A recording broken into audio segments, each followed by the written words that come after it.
புதுச்சேரியில் மிகவும் பிரபலமான பாண்டி மெரினா பொழுதுபோக்கு மைய உணவகத்தில் பொதுமக்கள் மற்றும் சுற்றுலா பயணிகள் உணவு சாப்பிட்ட பின் அதே பிளேட்டில் தெருநாய்கள் உணவு உட்கொள்வதோடு அப்பகுதி முழுவதும் கூட்டமாக சுற்றித் திரிவதால் பொதுமக்களுக்கு அச்சுறுத்தலை ஏற்படுத்தி உள்ளது. தற்பொழுது இந்த வீடியோ இணையத்தில் வைரலாக பரவி வருகிறது. புதுச்சேரியில் சுற்றுலா பயணிகளின் வருகை நாளுக்கு நாள் அதிகரித்து வருகிறது. வார இறுதி நாட்களில் புதுச்சேரி மக்கள் மட்டுமின்றி சுற்றுலா பயணிகளும் அதிகமாக சென்று ரசிக்கும் இடம் பாண்டி மெரினா. இங்கு அழகிய கடற்கரை மற்றும் அதன் அருகில் பாண்டி மெரினா பொழுதுபோக்கு மையமும் அமைந்துள்ளது.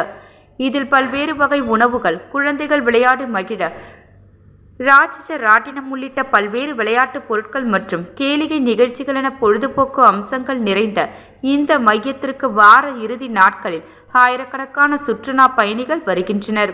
இந்நிலையில் இந்த பொழுதுபோக்கு மைய உணவகத்தில் இந்தியன், இட்டாலியன், சைனீஸ் மற்றும் தமிழ் பாரம்பரிய உணவு உள்ளிட்ட பல்வேறு உணவுகள் கிடைப்பதால் இங்கு வருபவர்கள் அவர்களுக்கு பிடித்த உணவுகளை வாங்கி உண்பது வழக்கம்.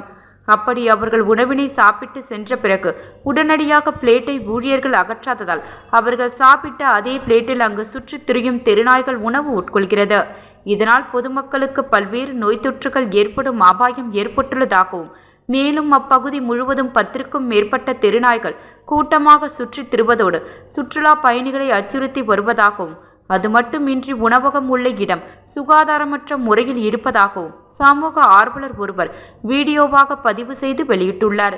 இது தற்போது இணையத்தில் வைரலாகி வருகிறது. இந்த பொழுதுபோக்கு மையத்திற்கு குழந்தைகளுக்காகவே அதிகப்படியானோர் வருகின்ற சூழலில் உணவு உட்கொள்ளும் பிளேட்டில் தெருநாய்கள் சாப்பிடும் பொழுது அதற்கேதேனும் தொற்று இருந்தால் அது குழந்தைகள் முதல் பெரியவர்கள் வரை பரவ வாய்ப்பு உள்ளது.